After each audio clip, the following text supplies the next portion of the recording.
Hello everybody, welcome back to my channel. I'm KandyCorpse, you can call me Kay, and today I'm going to be introducing you to some of the internet's most scary cryptids.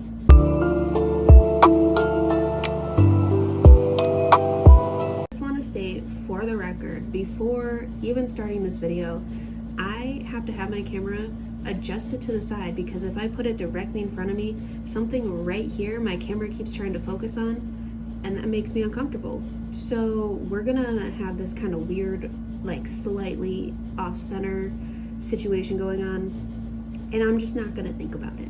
So I wanted to introduce you to, there's so many cryptids out there. There's so many different kinds, and a lot of them are super popular. Some of them you're gonna hear about in this video that are more popular, and some of them are a little bit less known. At least I think they're a little bit less known. If you're not like super into cryptids or super into cryptozoology, stuff like that, like you might not have heard of them. So I thought we could talk about them a little bit today and maybe make this into somewhat of a series. So the first one that I wanted to bring to your attention today is called the giant jellyfish. And the picture I'm going to show you is actually going to be of a lion's mane jellyfish. And the reason why I put this on the list is because, one, sea creatures in general are very much feared by so many people. But on top of that, like a creature that is thought to be able to swallow sharks whole, like a jellyfish, that is why people are afraid of this. There are stories of people supposedly seeing a gigantic jellyfish large enough to swallow sharks whole. There was a story of a man in Japan who reported to the police that his family had been swallowed whole by a giant jellyfish. He was arrested because it was thought that, you know, he just murdered his family. And eventually he was released, and they did a polygraph where he actually passed, and the authorities and locals figured something probably did happen to his family. Either he was able to pass the test, he was able to botch it, this was many years ago, so we know now that this is entirely possible, and if you know how, it's quite easy to actually fake a polygraph. Some people think that he either faked it, some people think that he did actually see something but doesn't know what he saw, or is traumatized and kind of just like made it up. Maybe they just drowned, maybe it was a shark, who knows. And then other people think he really did see a giant jellyfish, and a giant jellyfish really did swallow his family whole, that he is telling the truth, he's not making any of it up, and they think that it's just a new species he encountered that nobody has ever heard of before. But the reason I show you a lion's mane jellyfish is because they are, I believe, one of, if not the largest jellyfish that we know of. Including their tentacles, they can grow up to 100 feet, although claims of the giant jellyfish can be over 100 feet, and that is not including the tentacles, whereas this does include the tentacles. But there are reports of swimmers and divers supposedly being attacked by lion's mane jellyfish, but there's only one official reported death, and that is of a diver who was stung by a lion's mane jellyfish and then later was had succumbed to his injuries. Usually jellyfish stings are not deadly. They of course hurt because they're toxic and venomous, but typically the sting itself is not deadly unless you have some sort of an allergic reaction, which is why there's only one actual confirmed case of someone dying by being stung by a jellyfish, at least by a lion's mane jellyfish. So the next creature that I would like to bring to your attention is called devil monkeys. So devil monkeys can be seen all across the United States, and the first official encounter, the first official sighting was documented in 1959, but there are encounters that go all the way back to 1934. So devil monkeys are described as, of course, primates. They are thought to move in small packs or groups, I guess groups would be the correct word, and they are thought to have a somewhat canine-like face and also have 3 clawed toes. So reports show scratches on trees and things like that of 3 sharp claws. They're thought to be quite small, no more than 5 foot tall, between 3 and 5 foot, again, move in small groups, and people say that they are quite different from like the Sasquatch or the Yeti, things like that, even though those are kind of considered to be somewhat similar creatures in different parts of the world. They are considered to be different than that. People have said that they can jump very high and very fast, up to 20 feet, And these claims have made people believe that when they could not see the creature up close, they thought that they were looking at possibly a kangaroo or some other creature who could make amazing leaps such as this. And then upon closer investigation, they saw these small primate type aggressive creatures out in the wild, which again, this is the United States. We don't have kangaroos just wandering around. So even seeing a kangaroo would be a surprising thing and people would want to get closer. I feel like a lot of people don't realize that kangaroos can actually be extremely dangerous. So if one does escape from the zoo, don't approach it, like call the authorities. There are claims of these creatures attacking pets, so they are not friendly. And there has been accounts of people saying because of their somewhat dog-like or canine-like face or skull structure that they somewhat resemble a chupacabra or a rougarou, but they are not the same. So they are very different, which I am not going to talk about either of those today, but I could talk about those in another video if you guys like. But they do have like just all these weird different things about them that make them resemble a multitude of different animals, which is very interesting. And they are considered to be bipedal and quadrupedal in locomotion, so which means they can walk on either 2 legs or all 4 legs. Now, there does seem to be a couple hoaxes associated with devil's monkeys that have been proved, or I guess disproved, depending on how you look at it. There was a story of someone going to the authorities of devil monkeys. He walked into his home and they were attacking his dog, and then later, supposedly immediately after this interaction and fending off these creatures and saving his dog, the dog was completely unharmed, uninjured, wasn't even stressed, was just happy to be there, had no idea what was going on. Whereas, you know, you would think that the dog would still be at least somewhat agitated after an encounter like this, and the dog was perfectly fine, no issues, no indication that it had been into a fight or that it had been stressed recently. So it was kind of brushed off as a hoax. And in 1996 there was also a photo that was of roadkill kind of being passed around that people were saying was a devil monkey.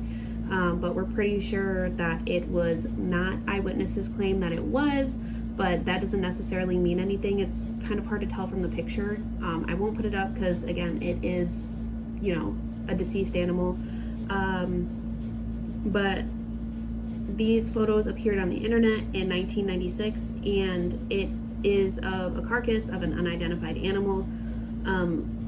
Some eyewitnesses, again, said that they thought it was a devil monkey, but a lot of people believe that it's a hoax and it is just some animal that has passed and is disfigured from being hit by a car, and so it's kind of hard to tell what it is.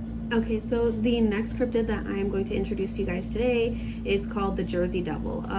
A lot of you may have heard of this, especially if you are familiar with the paranormal scene or if you're really interested in mysterious creatures or cryptozoology. So you might have already heard of the Jersey Devil, but for those who haven't, the Jersey Devil is native to Pine Barrens, New Jersey, and it's often described as having hooves, a snake's tail, bat wings, and a head that somewhat resembles a horse. So the Jersey Devil has actually been reported all the way back to the 1700s and is popular enough to where there are mentions of it in television, in movies. This here says that sports teams and video games have mentioned it before, which I think is quite interesting. My knowledge is that they can either fly or jump really high, something like that, so which is kind of like scary. And apparently they have a very distinct scream. What? Oh, awesome. So I just found out apparently there's a specific Jersey Devil. So there's more than one, apparently, but I didn't know. I thought it was one. Apparently there's more than one, and there's one called the Leeds Devil, which is a Jersey Devil that glows, breathes fire or poison water, and has other dragon-like characteristics. So this specific dragon apparently it has something to do. This is all part of like the local folklore, but apparently there was a soldier who was suspected of having a mistress who was a witch, and she ended up giving birth, and her 13th child was cursed. The baby was born as a hairy creature and soon took to terrorizing the populace and eating children. So there's that. Also, according to American folklore, Joseph Bonaparte, I think that's how you say that, who was the older brother of Napoleon, has also claimed to have seen the Jersey Devil while hunting on his town's estate in around 1820. So again, these sightings go all the way back to the 1700s. The local indigenous people of the time also had reports of seeing these creatures.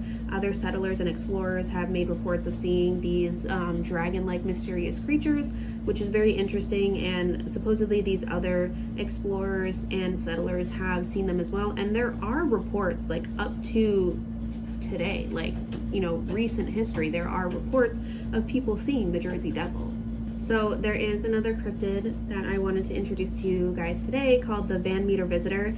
And in the 1900s, early 1900s, there was a creature who supposedly suddenly appeared flying out of the sky in Van Meter, Iowa. So this also occurred in the United States, and supposedly it is a creature believed to have bat-like wings and also have a light on its forehead, like right in the middle of its forehead, which is very interesting. But supposedly for about a week at night, this creature would terrorize some of the residents of the town. They would try to shoot it down, but didn't really seem to have much of an effect.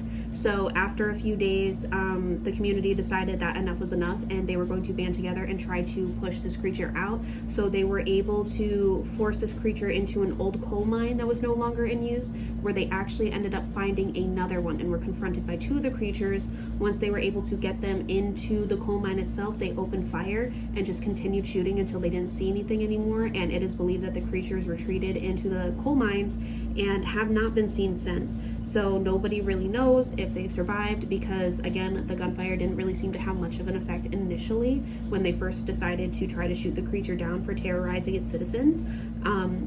Others believe that they may have just succumbed to the injuries, and others believe that they are still lurking down in the coal mines in Van Meter, Iowa. So the next creature that I want to talk to you about today, and the final one for this video, is the Dogman. So this is the Michigan Dogman. It was first seen in the late 1880s, and it was seen by a couple of lumberjacks who supposedly were just, you know, in the woods doing their job, and they encountered this creature who seemed to have the body of a man but a dog's head. That was the first known encounter, and there really isn't much to go off of from that, but there is another encounter in the early 1900s, in the 1930s.